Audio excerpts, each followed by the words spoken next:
don't. I'll let the guys ask questions, and I really don't have a whole lot to. I'll answer them anyway. So Coach, a little disappointing news with Marcus Miller. You just talk about his situation. not. It is disappointing because he worked so hard and he was doing well. But you're looking at I believe, and I mean this, I believe that he'll be back no later than when school starts. So I think he'll still be have 2 weeks before the Cincinnati game to, had a little clean out in his knee, and that was it. But Marcus had been having a good 3 or 4 days, and he got a good attitude. The surgery went well, so I anticipate him being back probably first day of school. After the first 5 days grinding everything, a little day off, and then come back in full pads, how did they look today? I assume it's probably pretty physical practice today. All I want to do is tell the truth, and I do, and it's hard for me sometimes on injuries and things of that nature. I get it, but if we had a terrible practice, I'd say it. But this was a wonderful practice. I mean, we did a lot of things. We got a lot of things accomplished. It was our first day in full pads. We did 3rd and 1. We had a low red area. We did goal line situation. We did 2-point conversion prep today. Team run, just a lot of things. There's a loaded practice, physical practice. We did pocket pass protection. 2 days ago, I thought we really had some good individual linebacker, running back drills in pass protection. I think it helped us tremendously on both sides of the ball. We had the tight ends and the D ends doing the same thing.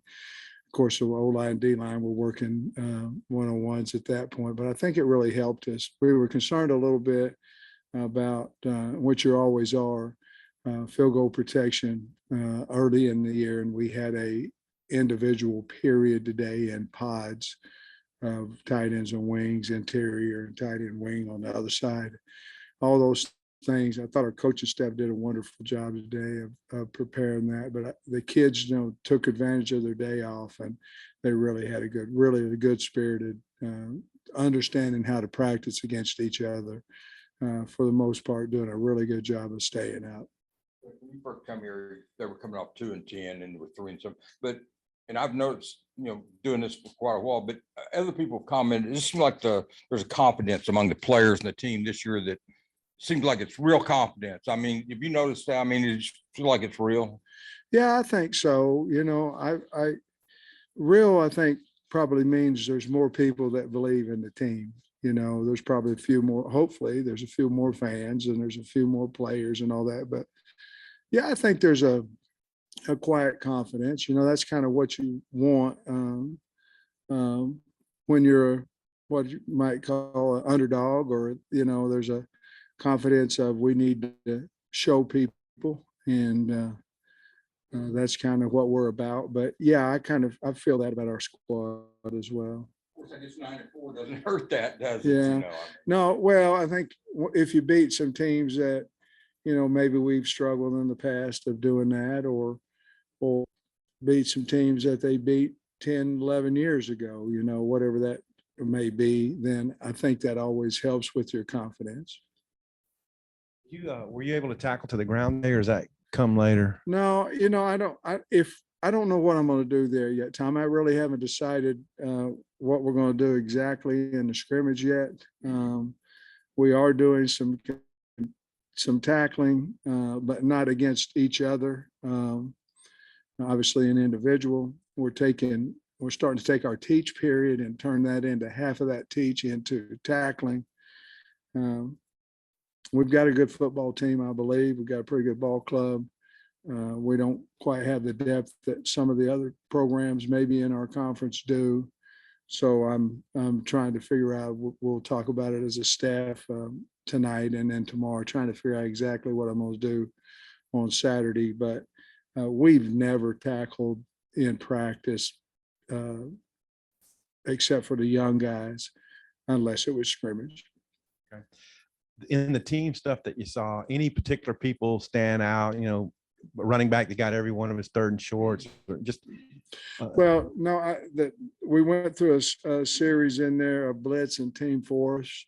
And I thought that the defense was, they wanted to get to the ball worse than we wanted to keep them away from the ball in those two periods. I felt that. And then I think we kind of bounced back a little bit on offense in the tempo period and in the red area period and down third down and things and short and those things. And certainly the offense didn't win every one of them, but I think they competed a little bit harder early in blitz and fourth. I felt like the defense wanted to get to the ball worse than we wanted to keep them away. And of course we talked to them about that.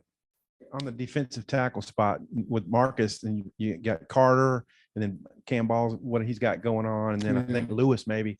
Are you a little concerned about depth? What's going on there? Yeah, sure we are. The thing about that is, we could move Gregory inside, which you guys been out there. We've done that a little bit. And so you have him and Nick. And then I tell you who's coming on a little bit is Nico Davier. We've moved because of these injuries. We've moved him inside and he's done a nice job. Terry Hampton's been a blessing for us. I mean, he's really done a nice job in there. So I think it'll benefit us whenever all those guys come back. But Cam was playing well through 3 practices. I think it was practice 3. He went through the whole practice and then had the situation at the after the practice. But those injuries there last, I don't know how long, anywhere from 7 to 10 days, and that's all 3 of them. So I'm really concerned about why we would have that happen at this point with skull caps and all that stuff. But we didn't have 3 in spring ball. So no, it's concerning. We've talked a lot in camp about KJ kind of growing as a leader, but I wondered if there was a particular moment that you saw that happen, a conversation, or when that switch kind of maybe flipped. I think probably the second half of the Rice game is when, he was our leader, but is when he kind of took the team over, and then you take that and add to the Texas game, and that's whenever he won everybody. He won the fans, the state, the team, me. I mean, he already had me, but he really had me after that game. But he's such a likable kid, and he's not a, let's go back the other way. He's a quarterback that is a running back. He's got a mentality of physicality about him, a little bit to a fault, when he gets in the open field. But you can't, it's hard to take that away from him. But I think the team likes him because he's in the physicality of practice now. I mean, of games. Obviously practice he's not, but in games he's part of that tough part of our football team, and a big part of that. What he likes to talk about in camp is, the strength and conditioning program, but I know you've been glad to keep Coach Walker around. So what is it about his approach that's maybe special or unique or really makes that work for him? Well, he's a good person. He knows how to talk to people. He knows what he's doing. His whole group and there's all certified, and they have a lot of education, but they're good with people. They're good to people, and then once you do that, the expectations you have of them, they'll probably give it to you because they know you care about them. We do some different training, than probably what everybody else does. We're a little bit different. We run and lift on the same days. It's just a little bit different philosophy that Coach has that has seemed to work for us. Coach, going back to your defensive line, I'm curious what your impressions are of Landon Jackson and Jordan Dominic specifically. Well, from the first 2 practices, and I'm talking about from an effort standpoint, Jordan Dominic is night and day. I mean, he's been up on the film for the team twice, but because of effort, I do a little thing, in my meeting. I started with effort plays, and that's bad effort or good effort. And he's been on there twice over the last 3 days, and he's very talented. He's kind of what we saw on film after the first 2 days, and I think he's going to really help us. Jackson's really long, a big, strong guy. Both of those guys were good gets for us, and we're happy both of them's here. And I think they'll just continue to work up the depth chart. But the guys in front of them playing well. Jashad Stewart's playing really, really well along with Zach. Coach Guyton was in here the other day telling us about Jaden Hazelwood being kind of the vocal leader of that group. He was telling us that he's not really a vocal guy by nature. So what's that tell you about him, that he's kind of taken that role on, in a room that probably needs it? He's been around the game for a long time. I would think it'd be kind of hard. Now, Felipe did it, but he did it because he was a quarterback, or part of it because he was a quarterback. You have to. But being a vocal leader for a transfer guy, I think at times would be hard early. Now it was hard for him early because he was in spring ball and trying to get the feel of everybody and all that. But I think he is vocal because it puts pressure on himself. I think he means what he says. I don't mean that, but I think he's a guy that if he says it, he got to back it up. In other words, hey, we have to do this. We have to do this. Have to be well. The guy saying it, he's the one's who got to do it because I'm saying it. And I think he likes putting pressure on himself. He likes helping the team, but I think he enjoys pressure. Sam, the coaches poll came out this week, and Who? the coaches poll came out this week. I wonder, when you're voting in that, is it difficult to, especially in the preseason, stay objective about your team as it compares to the other teams? I wonder, just can you kind of give us some insight? Is it how you out? think about that? Is Yeah, it it came poll? out. What are we? 23, I believe. 23. It's no, it's really not. I mean, I look down in there and kind of figure out, where I think we fit and put it in there. It's hard preseason. I mean, because it's hard to tell who's going to have a good team, who's not, and all those things. You're just going off of returners and transfers and all that. And you don't always have to have the best players. You just have to have the best team on a Saturday. And that's really where the polls get all jacked up, because polls a lot off of this guy or that guy or this guy or that guy, and not primarily off of the entire football team. Your offensive skill positions look a lot faster the last couple of years. I wonder how much this freshman and sophomore classes how much would you say they've contributed to improving the overall speed? I think they're still working at it. Jaden Wilson and Keytron Jackson are two guys that kind of stick out, right there. And but I've said it before. I like the young three that came in with Satagna and McAdoo and Bakke. I like those three guys, and Bryce Stevens is a year older than them. But I think we've hit on those guys. And this group of three that we have at wideout, and of course you're talking about Dominion too in a skill position, Tyrus Washington. Those guys are all going to be really good players. But those three wideouts that we have learned so much faster than the guys before them. And that Keytron then won't mind me telling me, because I talked about it to them. But these guys like Mac and Satagna, not Mac, but Bakke and Satagna weren't here in the spring. And to be where they're at mentally after 6 practices is kind of incredible, because we're not slowing the insulation down for the freshmen that came in. I can promise you that. More, are there any areas about your team that you feel like you've learned in the last week since preseason started, or any characteristics you thought you knew about them that have been reinforced? Well, I think we've got good leadership. We've got good leadership on defense, and especially coming out of the secondary. I feel like we found a few more corners. I thought Drew Sanders was a good player, and he is. D-line, Terry Hampton's come on and going to really help us.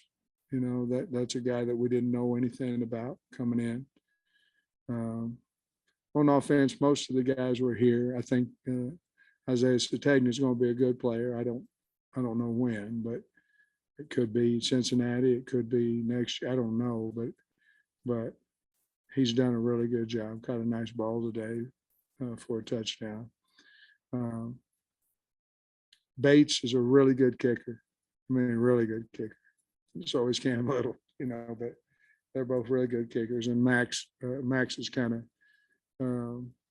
settled in a little bit. There's good competition there with Max and Reed. Coach, saw you over there with the tight ends when they were working on blocking. You told Trey Knox he was doing a good job. I'm curious how far he's come as a blocker, because we've talked about him, you know, gaining weight, putting pounds on over the offseason. But as far as blocking, how do you think he's, you know, getting better there? Blocking success has went way up. Willingness to block has always been there. I mean, he's always been a willing guy to block. But he didn't have, you know, he's 245 pounds versus 212 or 17 or 20. So obviously his physicality, his strength's better. But he's always been willing. He's always been a tough kid. But he's really come into, I'm a tight end. I think I can help the team there. I think I can help myself in the future there. He's bought into, he wants to start on at least 2 special teams. He's really locked in. I do believe it's team first, but I think, you know, if he understands, if he can start on some special teams, catch him, got a nice pass today and the high red. So he's really improved that, but he's always wanted to, but now he physically can do it. Also, Warren Thompson in one-on-ones, he got the best of Hudson Clark a couple times. I'm curious. I feel like we haven't talked about him as much as we have maybe Landers or Hazelwood. Just what have you seen from him now that he's in year 2 with Arkansas? As improved as anybody. You know, he was a guy to this point now, you know, and I think it'll continue. I think he's in a really good space. I think he's comfortable. I think he went through a year last year where he didn't know if he wanted to be here, go home, but, you know, who's my friends?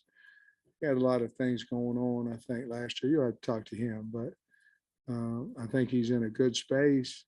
He's always been very talented, but he's catching the contested ball and catching some. You go, man, how did he catch that one? And he's always been fast. He hadn't always used it, you know, but he is now. So I've been really pleased with him. You have to ask KJ about it. I think KJ's looks for him now. Hey, Coach, we're talking with Jaden Hazelwood and Keytron the other day, and they said that Malik Hornsby hasn't been going to like wide receiver meetings or anything or doing individual. He just kind of pops out there and as an athlete. Is there any plan to maybe start doing some of that with him, or what are your plans? We were going to make it. Well, he's taking reps out there, but he's getting the coaching from KB and, you know, obviously in the meeting room, because it's right now for the most part it's a package with KJ, you know, and we hashed around that going into 3rd down and getting into 10 personnel, you know, and then you know you got 4 wideouts or 11 with Trey wide, not necessarily detached. That would be something that we would look into more after Saturday. But I'm gonna tell you something, Trey, and everything affects everything. I mean, it does. Something over here affects something over here. What's happened in the wide receiver room right now is Jaden Wilson started playing ball, and you've got Satagna coming on. You've got Warren Thompson playing as good as he has right now. Hazelwood's the same thing. He was a guy, honestly, in spring ball, and now he's a better football. You got Keytron, you got Matt Landers. So now all of a sudden you got all these wideouts that are playing pretty good ball. That doesn't mean that Malik won't continue to go out there. It's just, it's harder to take him out there if we have to take somebody off the field. And my thinking before was that he would be by far the best one we had out there. If he still is, we're going to put him out there. If not, and we'll decide that a little bit after Saturday, a little bit, how much we're going to put him out there, just how much. I thought that's what you would say. Just looking about the team, the depth seems, at a high level, compared to like past Arkansas teams that we've covered. And, you filled in a lot of spots for transfer portal. You look out there, you're like, man, they're, pretty balanced. But I'm wondering if this is kind of like a new age across college football, especially in the SEC. Ole Miss signed 17 transfers. Is everybody, used to be like half your freshman class, where are they going to play? And now it's like 3 or 4 of them, where are they going to play? Is this just elevating the level of football across the conference with the portal and being able to fill in the gaps? I don't know. I want to, as long as I can do it this way, because I think eventually it'll pay off. I'd like to sign 20, out of high school, and if you rounded it to 25, which is not the rule now, goes to 85. But I'd like to keep, the foundation at 20 if I can. Well, if you do a better job in high school recruiting, you can continue to do the high school recruiting and bring in 5. We've got 9 guys that I believe that will make a difference on our football team that are transfers. I believe that. Now, Cade Fortin was one of those guys too. He's not starting right now, but he's making a big difference on our football team. So yeah, I think so. And a little bit goes back to a little bit like junior college recruiting back in the day, where you go, I'm going to sign half the class junior college. Well, you're going to change your team one way or the other. You're going to change it to really good or not going to kind of go bad. I just don't want to take that chance. So I still want to continue to try to build the program around high school players. And if we get a Drew Sanders, that we have a chance at Atlanta Jackson, who came to Arkansas and visited, but we just at the time weren't winning enough games for them to win the pep rally. And they want to come back. We know they're good kids and good players. We'll continue to do that. But I might, Trey, but I don't think I'd ever go more than, I don't think I'd ever do the 15 and the 13 route, unless we just had a whole ton of seniors, and we had to go to 30 something scholarships. Mentioned Saturday a couple of times. How big is Saturday as far as Used to be developing depth and shy. stuff? You remember? And you'd come in late. You'd come hopping in late, but I like it. You're getting confidence. You're moving up the depth chart. Go ahead. I'm sorry, Andy. How big is Saturday from a depth perspective? Kind of guys moving up and down depth chart, things like that. I think it's big. I don't know that it's a whole lot more than today's practice, to be honest with you.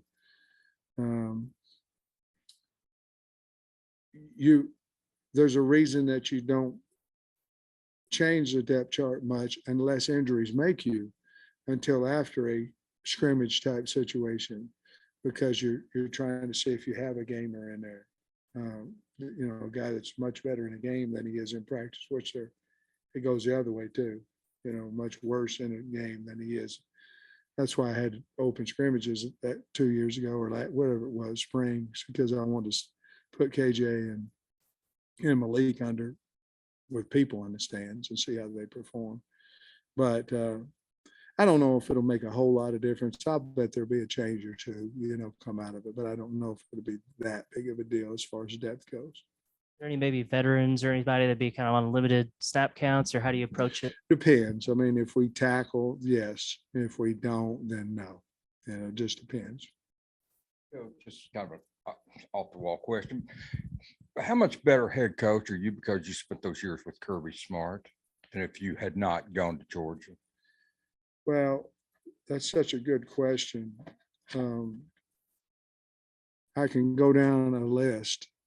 Number one, of the urgency of recruiting in SEC. And I felt like I recruited hard when I was here before and all that, but not like your hair's on fire.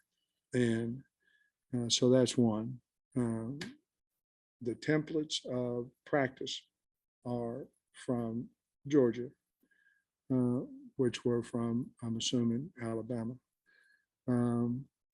setting back in 4 years, you can learn from everybody, but when your team is winning the SEC, they're winning the Rose Bowl, they're going to the national championship, you would assume more than they just have really good players. You would assume that they have a really good system. And so without Kirby, I can promise you, I'd try my hardest, but I wouldn't be as successful. I don't know if that makes me sound like we've done something. I don't mean that, but I wouldn't have the success that we've had I not gone to Georgia, and that's 100% real. How much influence did he have you on forming a staff? Not much. That was Kirby was worried about replacing me. Not worried, but he was trying to get me replaced because we had 4 or 5 kids that were committed, that were getting, I left, a week or 2 before signing date. So he was trying to get his old line coach in there so he could keep the kids that we had committed. So not I didn't ask him. I'm sure if I did, he would have helped me. But at that point, when I got the job, when you interview for a job, you kind of got to have an idea, obviously, and because AD's going to want to ask you about, if you're an old line coach, you never had no head coaching, who can you get? And then, you say Barry Odom, he's been a coach. Okay, well, that'll help you, things of that nature. So I already had several of those guys. Question about your O-line. Is Tykees making the move? And then who else, is pushing for playing time from the veteran guys that we already know? Devin's beat up a little bit, Manuel. So he's beat up. Not. He practiced, but he's not full. He will be. He's not practicing, and so he right now you have Tykees, and Tykees going to play now. He's a good football player. He has not beat Dalton Wagner out yet, but he's going to play. And let me say this: if he does, Wagner's going to play too. So I mean, but those 7 are really having a really, really good camp. Obviously, we know Henderson's not out there right now, even though I think he's getting back close. I like the Kudus kid. I like the young Kudus kid. He's a really good player for us. So probably those 7 or 8 guys, and then along with Marion Harris. We moved him from tackle to guard.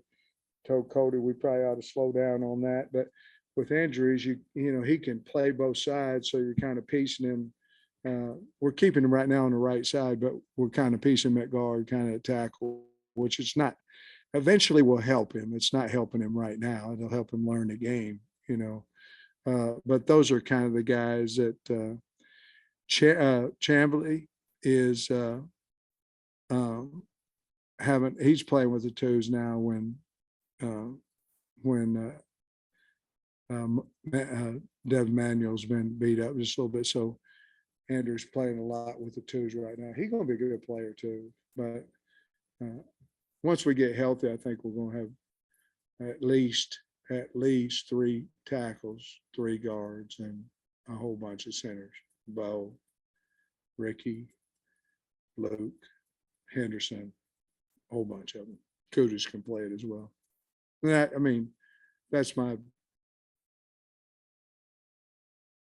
They handle the ball every snap. So you got to have a whole bunch of them. And Cody believes that as well. Good.